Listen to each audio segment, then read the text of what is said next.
I'm just a guy who loves Disney that has way too much time on his hands. If anybody from Disney is watching, please don't sue me.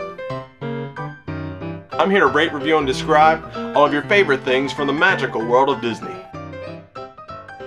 I'm File91e and welcome to my Disney News and Reviews. Hello everyone and welcome to this week's Disney News and Reviews. I'm File91e. And it was pretty cold week here in Baltimore, guys. You're probably seeing some video right now. This was my drive-in to work. Or actually drive home from work one day. It was absolutely terrible. But it was great though, because being in Baltimore, we have a lot of turbulent weather. So when it gets nasty here, like really cold and snowy, it'll shut down the whole city. Which is good because schools, don't go in and kids love it. And technically everything is closed, but because I am a required staff at the place that I work, at the hospital that I work at, I have to come in and I get, let's just say, overtime for it. Even though it's really, I'm not really doing much at work, I'm just being there, it's really not that bad. So, all the overtime that I'm getting is going to my Disneyland trip, and I'm pretty, I'm 100% gung-ho going in. I'm going to Disneyland at the end of this year, so I'm ready for it. I've planned it. All I got to do is get my taxes back, get all the money situated, but that should be pretty easy. And I just won't be going out for a while, if you know what I mean. It is very expensive, and I'm not the richest man in the world, let's just say that, and it's tough. So but I'm really excited to say that. And I do one thing want to mention about Disneyland is that yes, I will be willing to meet up with people out in California, but I have to kind of set the day, because when I'm out there and I'm in the parks, I'm working. As much as it's a fun job, I'm actually working. I'm recording things, trying to figure out where to go. I have stuff in my head that I want to try and do. I want to get everything. I'm going for a week, so I can get pretty much everything done and videotaped. But I also want to get it photographed and different things like that. So we will have to set up one day in particular. I'm thinking it's going to be my arrival day, because I figure it's a Saturday night, and I'll be there around 12 and 12 in the afternoon, and I figure maybe we can go to downtown Disney or something, because I can't go to the parks until the next day when my 5-day ticket is initiated. So I figure hanging out at downtown Disney, maybe getting some dinner or something would be fun. So if any of you are interested in hanging I think that will be September 27th. It's that Saturday. So if it's the 27th or 28th, whatever that Saturday is, that will be the day that I'm kind of willing to hang out with you guys at downtown Disney. Maybe go to the ESPN zone, get some dinner or whatever like that, and I'll be able to review that when I get back over. So but yeah, when I'm in the parks, I'm kind of really focused on one thing, and that's just getting everything that I possibly can get. Or capturing everything that I possibly can get. So I hope that's not a bummer for some people, because I don't want to do that. I don't want to be that a bummer. You know what I mean? I hope that some people can understand that. I just wanted to get that out of there. So anyway, we'll talk about it. We got a bunch of time between now and then. The last week's Where in the World fooled you guys a lot. A bunch of you thought it was Space Mountain.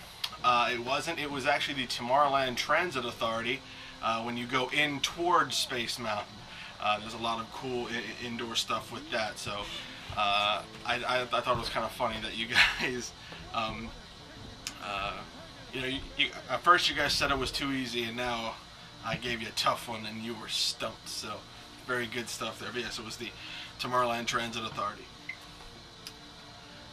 Yeah, I've just been, kind of chilling, watching some Disney movies, getting into the frame of mind, getting my Disneyland stuff all ready, reading the books, and so I'm really enjoying it. Getting a lot of really good, positive feedback off of my File91e Facebook page. Again, check that out.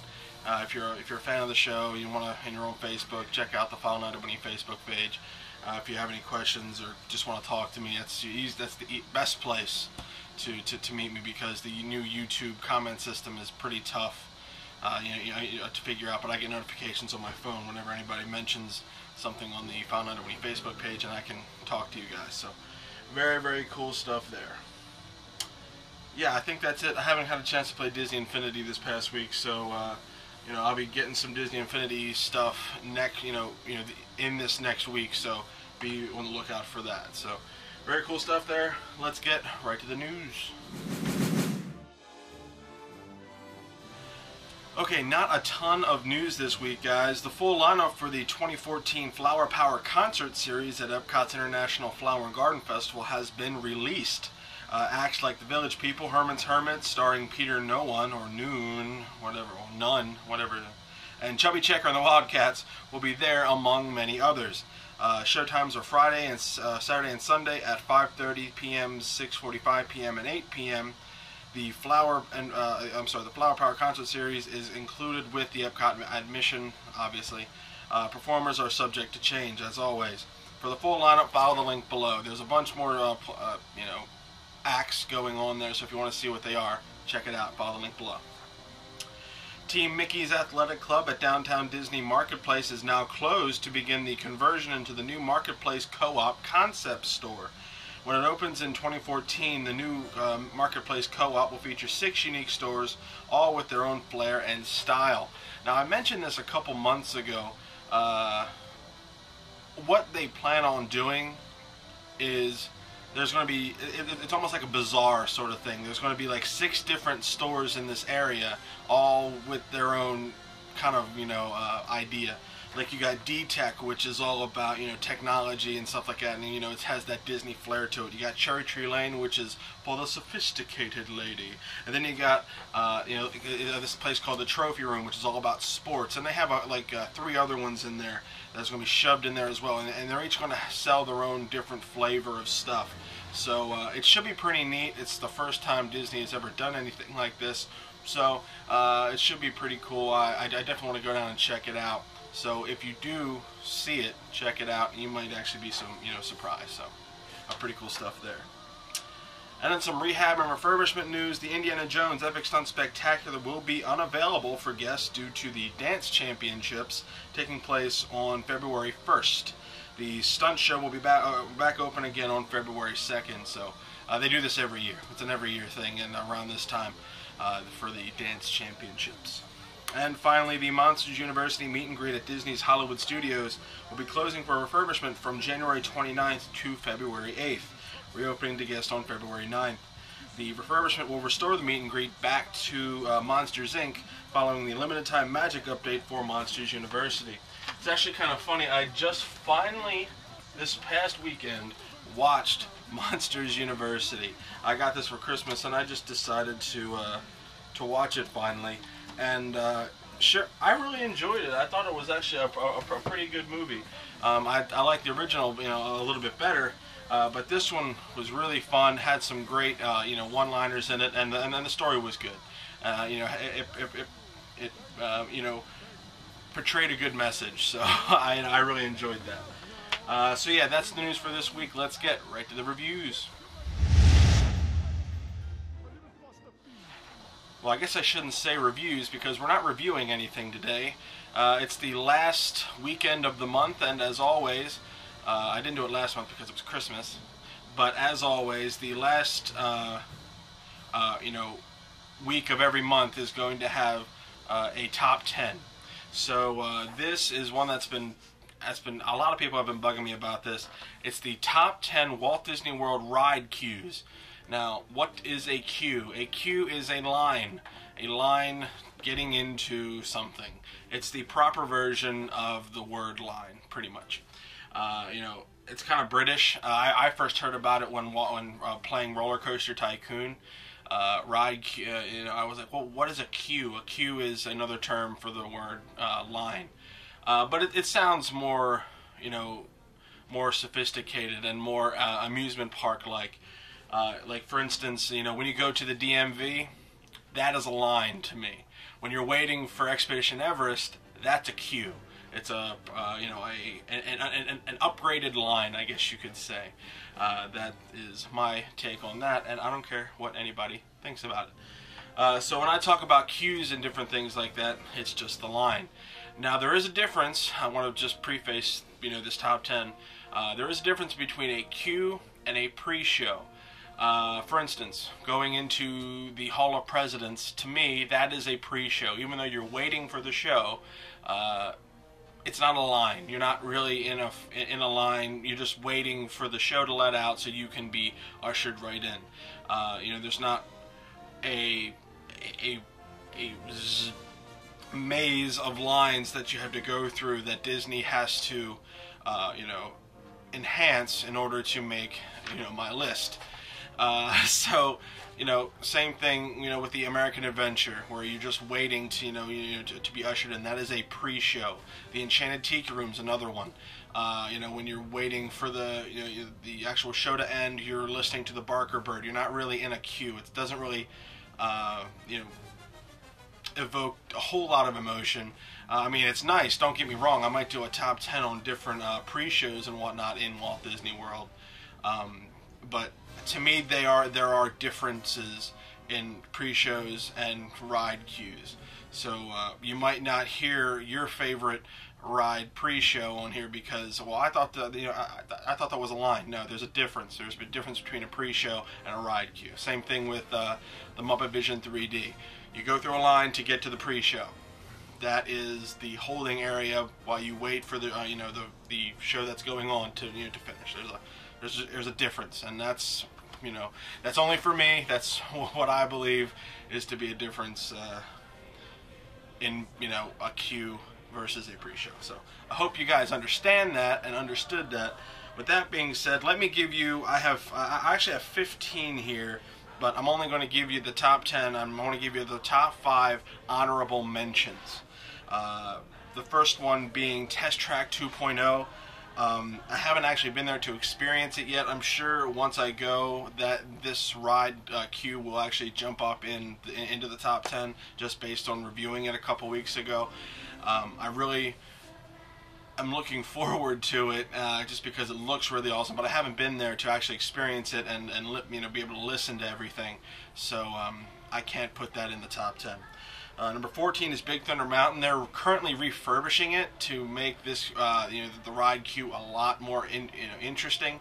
The queue itself is themed very well, but there's not a whole lot to it. There's not a lot of engagement, I guess you could say, because when you're standing in line for an hour and a half, you want to be engaged a little bit. And I think my top 10 here actually help engage your imagination while you're waiting for that long ride. So Big Thunder Mountain, they're currently refurbishing it right now. When it's all done, it might jump up into the top 10. Good Lord. Number 13 is the Rockin' Roller Coaster. This actually was in my top 10 for a little bit, and then I decided it just really didn't have a whole lot there that I was hoping for. It's cool, with the fact that you get to actually see Aerosmith at some point, and I love seeing, the posters on the wall and everything, but it really doesn't get awesome until you enter the building. So I didn't really quite like that. I believe that my top 10 actually are a little bit more fun because, they're really, kind of fun from the get-go. So, the Rockin' Roller Coaster. And then you got Splash Mountain. I was a little hesitant to not put that in, but again, really not a whole lot there. I do like the theming. It is really good. It transports you into the world of,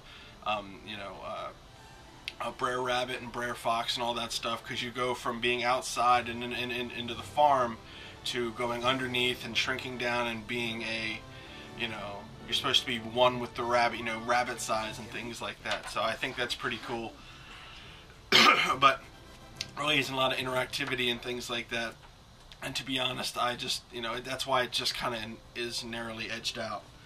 And number 11, which actually this one was in my top 10 before I really thought about it. It was Pirates of the Caribbean. I love this attraction. Don't get me wrong, it's one of my all-time favorite attractions, if not my all-time favorite attraction. And the queue is great. Very well done and very well themed, but there's not a whole lot to it. You're walking through this old fort and you see a couple cannons and things like that, but there really isn't a whole lot to it. There's not, a lot of interactivity. I think they have a lot of space in that queue to be able to do a lot of stuff. So, until they do that, I think that, that this queue, even though it's one of my favorite rides, will always be edged out of the top 10 because there's a lot more that could be done with the ride queue, and I would like to to see that one day. I just think that would be kind of neat. I don't know, like,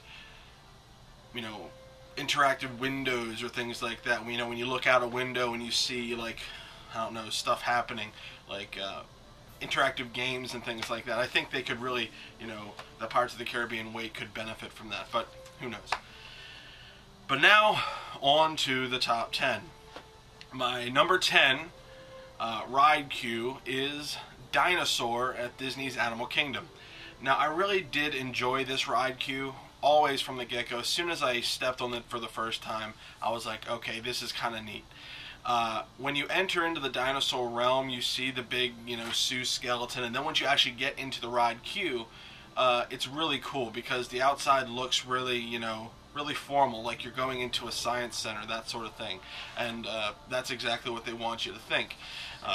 There's great foliage around, and these little, like sculptures, these bronze, I think it's bronze sculptures, or it looks to be bronze, or copper, or whatever it is, and these little sculptures of different animals and different dinosaurs, which is really great. It provides for great photo opportunity and something to look at.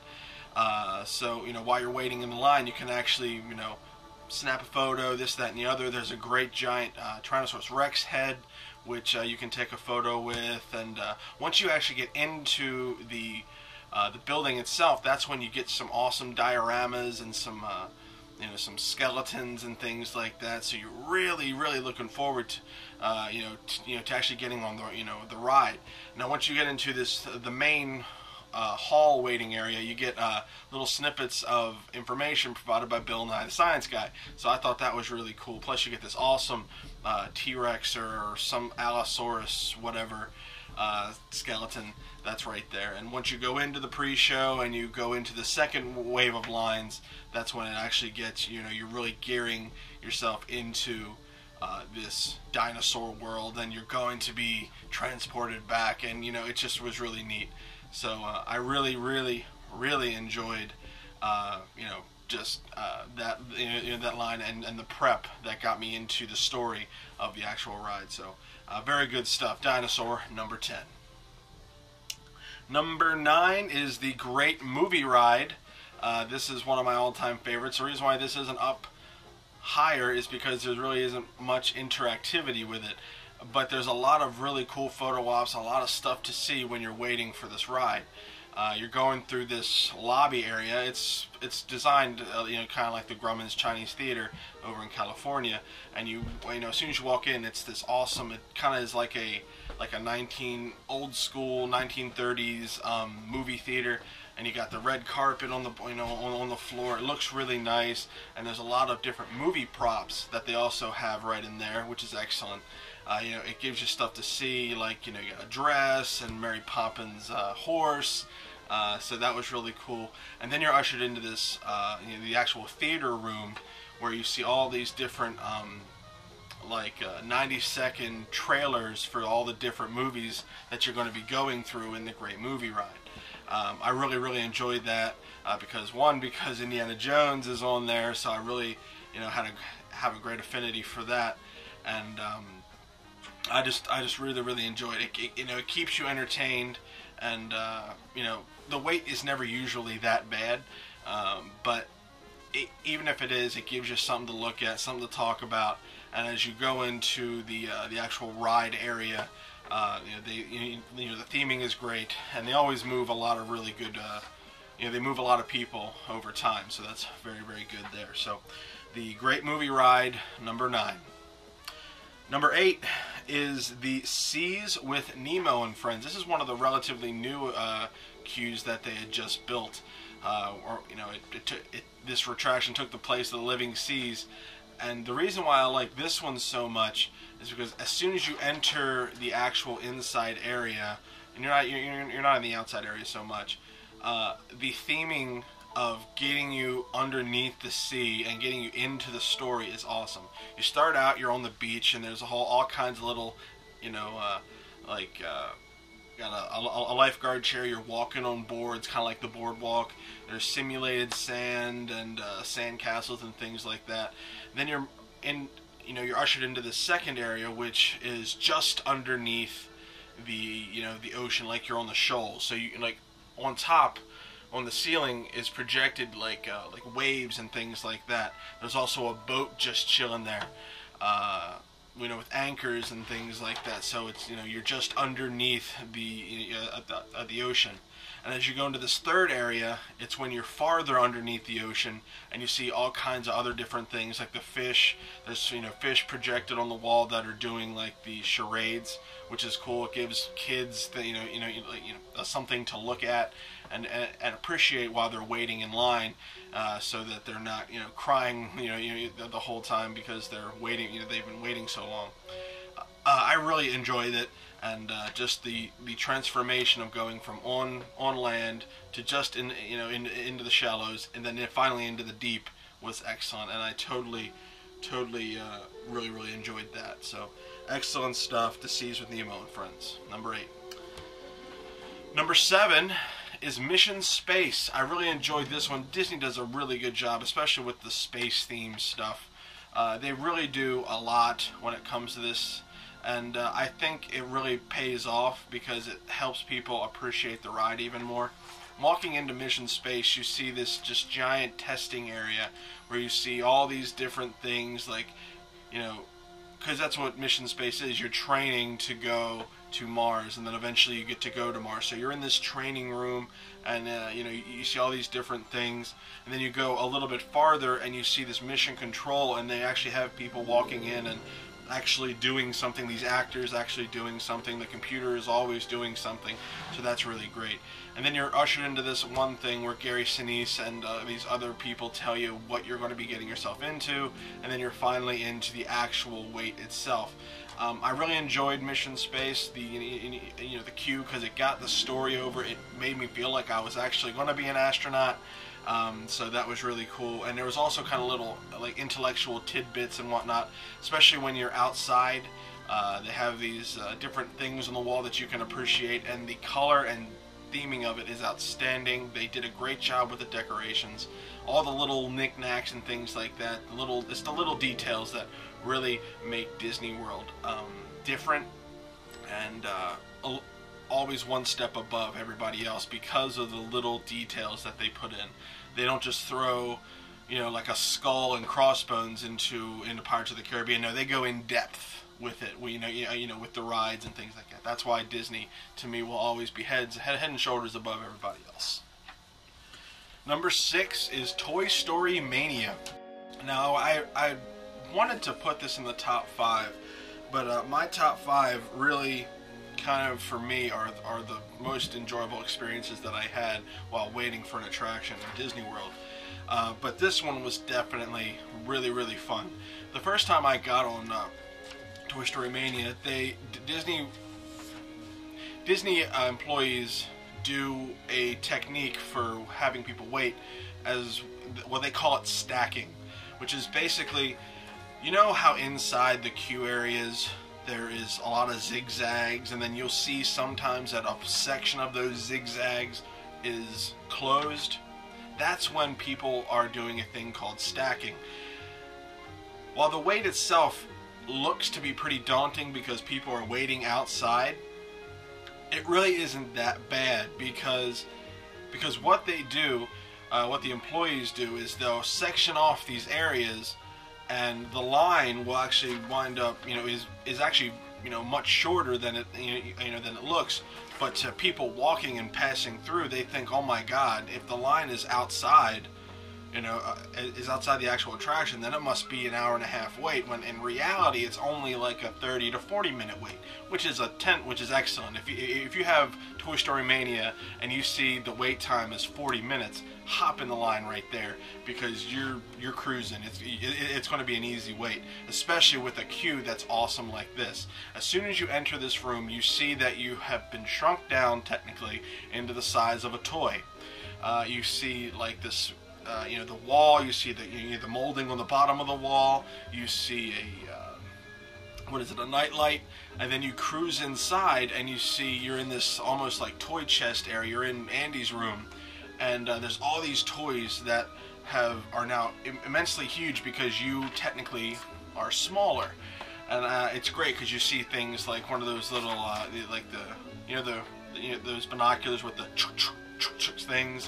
One of the cool little bits that they put in there were it was the Disneyland circle disc, which was awesome. I don't think kids today even know what those things are, but I thought that was cool. They have like Andy's drawings all around, and like a bunch of different toys, checkers and crayons and things like that.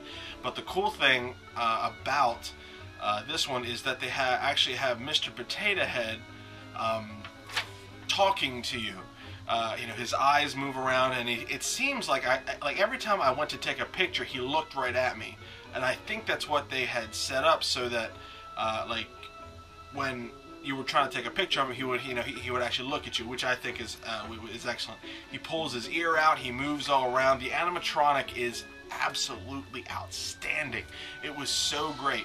I had such a good time with that because he's always spouting off these jokes and everything. He's getting you ready for the Midway Mania, for the Midway game. So he's acting like one of those carnival barkers, which is excellent. And he is such a great character for that, and I really enjoyed it. And in the queue area, they actually have a whole bunch of different little things, like they have a fort for Andy, and then you go up into the second waiting area where just everything's going on. There's a lot of stuff happening. Like the toys really outdid themselves when they were getting ready for you to come in and enjoy their Midway games. So that was really cool. It moved the story along really well. It made me feel like I'd shrunk down, and all the little different Easter eggs. Like, I mean, they had a Candyland thing over there. All the different little toys, were really great. And I think parents, along with kids, would really enjoy it because, they could explain to kids what those red binocular things are that kids today I don't think really even understand. So that was really cool. Toy Story Mania, totally really awesome.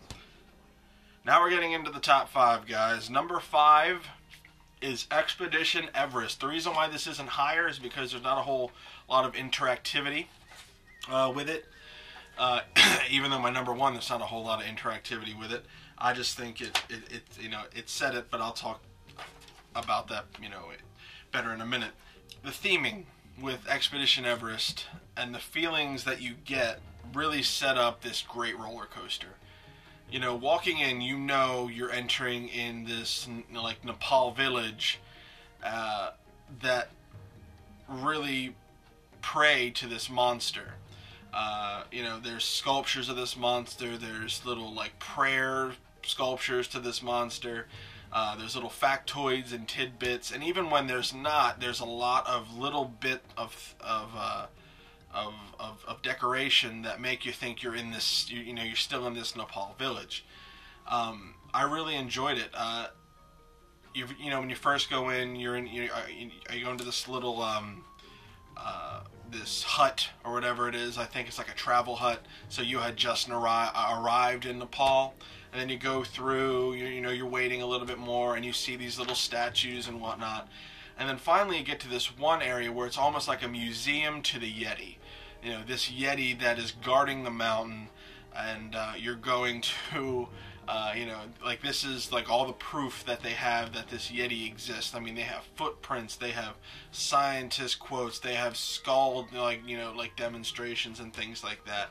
And when you actually take the time to, when you're waiting, sit back and look at all this stuff, it makes you appreciate the amount of time that went into like almost distracting you and teaching you about what you're about to encounter it. Like, you know, this how this Yeti is, you know, like is terribly tall, you know, big, you know, its footprint is huge, giant head, it has these big teeth, and like, you know, like they show you how they found it, where they found it, and how, like, you know, just big and strong this thing is. And that really set the tone for the ride for me. When I could appreciate all the different little details, you know, the flags, you know, the little cloth, red and, like, you know, colorful flags that go, you know, are draped across. It really set me that I was in a Nepal village waiting to go on an expedition to try to find this Yeti. And you go onto this, you know, the ride, and you go through and you actually see the Yeti, and like, it's, oh my god, it's crazy. But everything goes awry because the, you know, the Yeti tears up the tracks and things like that. So that's really cool. I do gotta say, I was surprised when I first got on it. I didn't think I would enjoy it. I actually had to wait in the whole line. I didn't get a fast pass my first time I rode this, but I didn't mind it because I was enthralled with the line. I almost enjoyed the line a little bit more than I enjoyed the ride. But the ride is excellent, so I don't think that's even possible. So the ride itself for me set the tone, or I'm sorry, the line itself for me set the tone for the ride, and it made it all that much better. So when you're on Expedition Everest next time, you are waiting, look around and enjoy the little bits of theming that, you know, the Disney Imagineers set for you, because you might actually learn something new about the attraction, and you might actually appreciate it a little bit more. So Expedition Everest, number 5. Number 4 is The Many Adventures of Winnie the Pooh. They recently redid this line, and I say it's for the better. Now, this is a ride that's in Fantasyland in the Magic Kingdom, and it's mainly a ride for kids. Even though everybody loves Winnie the Pooh, it's mainly meant for little children. You know, it takes you back into the world of Winnie the Pooh. Now, if I remember correctly, before this, the line was literally just a line that zigzagged back and forth, and finally you got in the ride vehicle and you moved on. I can understand why they had to redo it, because kids really, they get impatient a lot, and it's tough for parents to have to deal with that, you know, to entertain their kids while they're waiting for 40 minutes in a line, especially, you know, when the line's really not that long. But what they did with this Many Adventures of Winnie the Pooh, they gave kids an area where they can play, and I thought it was awesome. They gave kids these little things to just play with. They have drums. They had this, you know, this pull cord thing, like a tug of war sort of thing. They had these games where, you know, you could smack something and a ball would pop up, and, you know, they really just did a great job with it. And the highlight of the actual wait is the honey wall, where you can actually, you know, wipe the honey away and see these different characters. So kids really love it. I'm not sure how sanitary it is, so just might want to bring some Purell with you. But kids love the fact that they can play with this stuff, and entertaining kids through a long wait is excellent. That Disney, you know, recognized it so that kids would enjoy it, have their time, you know, a little bit more. It doesn't really set the story up in any which way. I mean, you're in the 100-acre wood.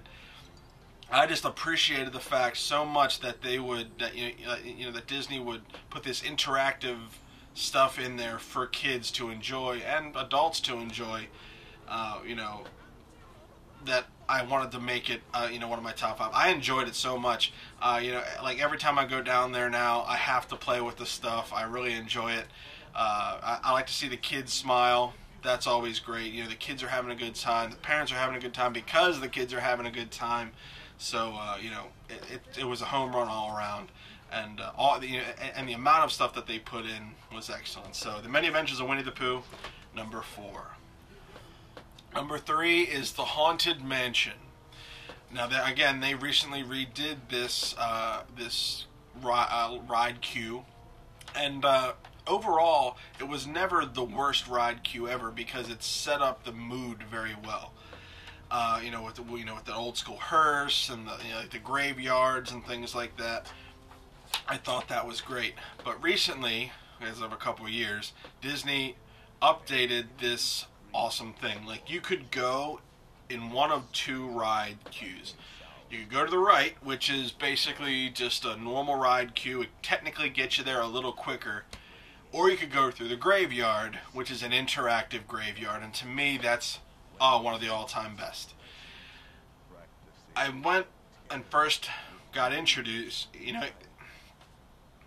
when I went into the graveyard the first time, I didn't quite understand what I was going to be getting myself into. Especially with the with the RFID straps now, there's a lot of RFID work that is going to be implemented in the future, especially when people are talking to you, when these busts of some of the ghosts in the haunted mansion will talk back to you, which is excellent. And then you go into the actual graveyard itself, and you see these memorials. Like there's this one area where the books are coming out of the bookshelf, and you try to push them in, and then all of them come out. Just when you think you have all of them pushed in, they come out. They all come out at you. There's an organ area where you can play the organ almost. And there's one where they have there's like sculptures of all these different instruments, and if you touch the instrument, it will play a version of the tune will play, using that instrument. There's a lot of interactivity that you can just play with, and again, it's mainly to help people pass the time during those long waits, especially if you're waiting in the hot sun for an hour and a half. Distracting yourself with these little games and different things is usually a big help. One of my favorite things, obviously, in the ride or the ride line is the Madame Leota statue. If you don't know who Madame Leota is, you are not paying attention to the whole story of the Haunted Mansion, and you need to go slow down and enjoy yourself while at Disney World and pay attention to the story of the Haunted Mansion. But if you see the Madame Leota headstone, it actually will open its eyes and look at you, which is, I think, one of the best little things out there. When you go into the Haunted Mansion, you go into one of the two stretching rooms, and then you're kind of ushered into the actual story of the Haunted Mansion. But the ride line itself is so great. It gets you geared up for the story. Like, it is spooky, but it's spooky in a fun way. So kids, I think, when they go into the Haunted Mansion, will realize that it's not as spooky as you might think. It's not like a Twilight Zone, which is just the eeriest thing I've ever been on. But when you go into the Haunted Mansion, you know it's going to be fun because you had fun, in the ride queue, and the kids have had fun in the ride queue. It helped them pass the time, and when you go into the dark, they're not as scared, hopefully, as they would be, normally. Especially when they see the tall, the eerie butlers that are like, enter, and that sort of thing. So the Haunted Mansion, number 3, it's one of my all-time favorites. Number 2 is Space Mountain. Now, the one thing about Space Mountain, originally I didn't like, is that the fact that it's all kind of closed in, and I'm a little claustrophobic. It was the only time I'd really ever felt claustrophobic. But they put these jets of air in that really helped, and that kind of was, made it easier to pass the time. And the queue was always just okay. There was, you could look out into space, and it'd give you these weird perspectives, and there'd be a couple posters on the wall you're traveling through space. But now they recently redid it, and they made this ride queue one of my all-time favorites. They upgraded the actual the sights to see and whatnot, and then they put in one of my favorite things, a game of it's essentially a game of asteroids. But there's three different players, and you can each just shoot these. It's almost like a mix of Asteroids and Missile Command, where you get all these different players, and you're shooting. You're trying to protect your spaceship from all these asteroid things and these crash. You don't want them to crash into you, so you choo. And I really enjoyed that. I thought that was one of the things that started the enhanced interactive queues at Walt Disney World. When I first heard that they were doing that, I was like, "Can you do that with a queue? Does that even make sense?" And when I went and looked at it, it was awesome. It wasn't as bad as you might think. Like, you know, you play for a little bit and then the line moves, and then you play for a little bit again and the line moves, and then finally you get into some of the story. You know, you're traveling through space and doing this, that, and the other. And when you actually get into the loading room, it's, you know, it's pretty much the same. There is no you know, like games in that actual loading area. But waiting to get to that loading area was enhanced so much that I thought it was one of the best things that ever happened to Disney World, and that set up all the other interactive queues that Disney started. So I think it pretty much all started with the Space Mountain queue, and then we had the Haunted Mansion, and now we're getting the Big Thunder Mountain, and all these different other ones that really just set the tone, you know, for the ride, and made it a lot more fun to be standing in line for 2 hours. So, Space Mountain, number 2. And the number 1 ride queue for me in Walt Disney World is the Twilight Zone Tower of Terror. Is there any interactivity in the Twilight Zone Tower of Terror queue? No.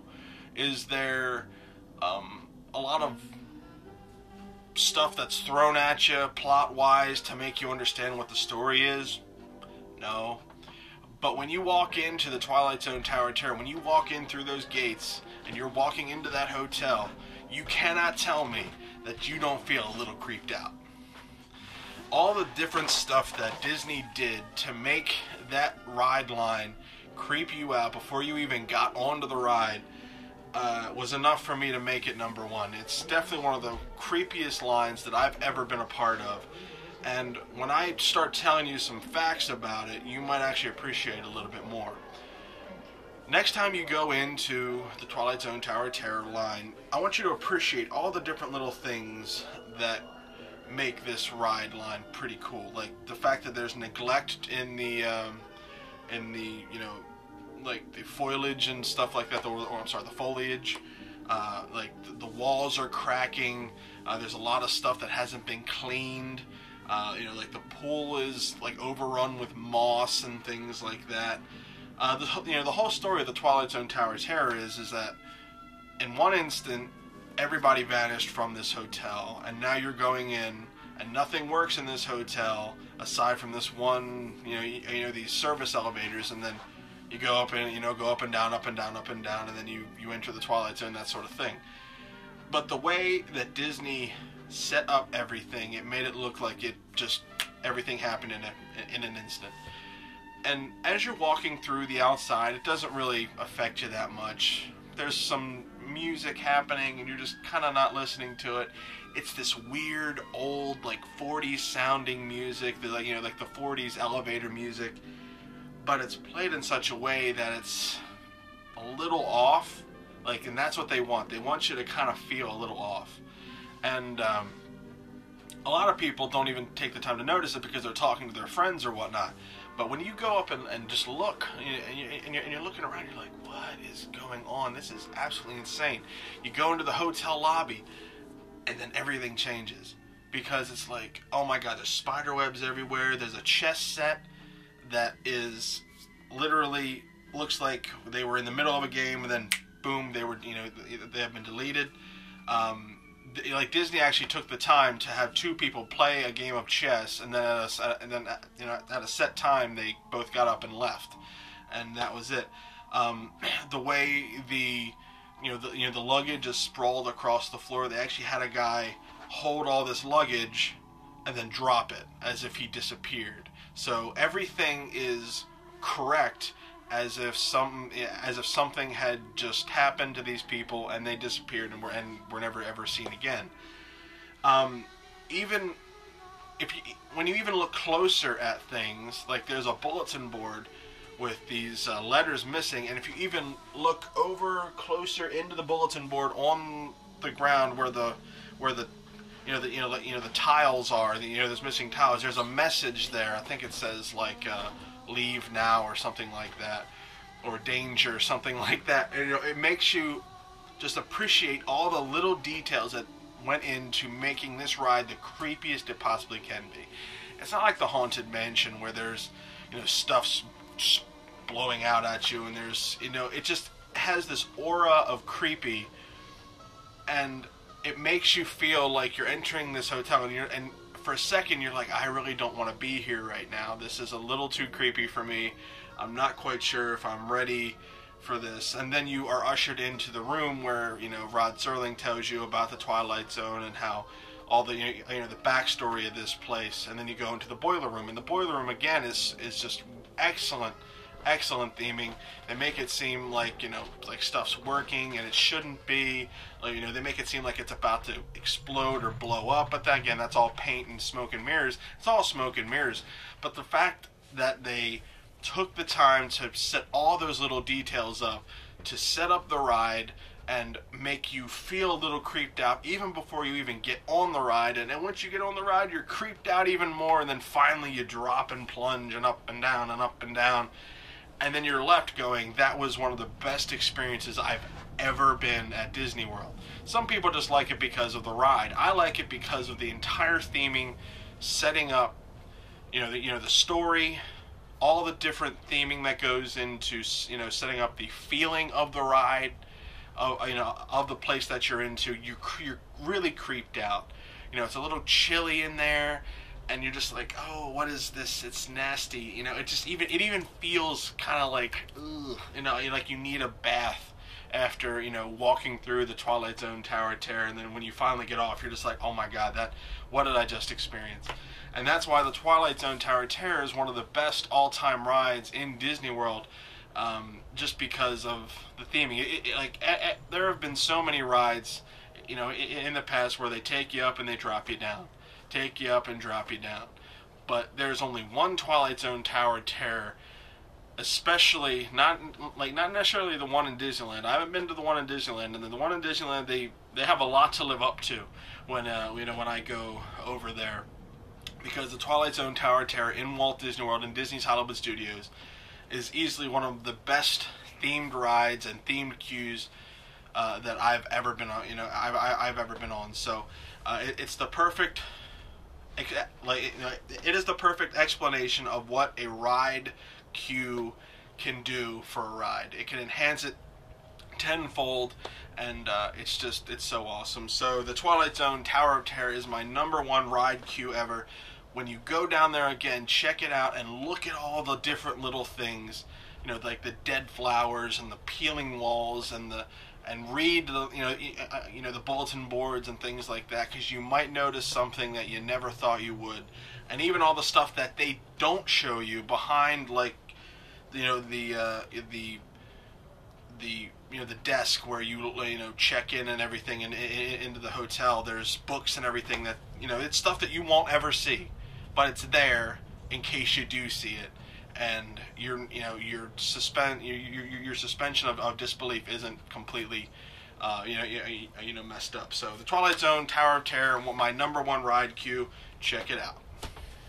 Shoot, I hope that wasn't too long, though. I really wanted to try to get across my point when it came to ride queues and how important they are. So yeah, I hope you guys pay attention to the ride queues when you go down next time. So yeah, if anybody from Disney is watching, please don't sue me. I want everybody to go down to Disney World and enjoy everything that, you know, you do. You put so much work into the theming and everything for the rides that a lot of it goes unnoticed, but not by, you know, the hardcore Disney fans who do notice it and really appreciate it. So, you know, when you're going down to Disney World next time, guys, check it out. I think you will really be surprised. Yeah, and if you are going down to Disney World, be sure to go to allears.net, touringplans.com, wdwmagic.com for all your latest and greatest Disney news. WaltDisneyWorld.com is good too, straight from the horse's mouth stuff. They have everything that you could ever need in reference to going to Disney World and prepping yourself. So excellent stuff there.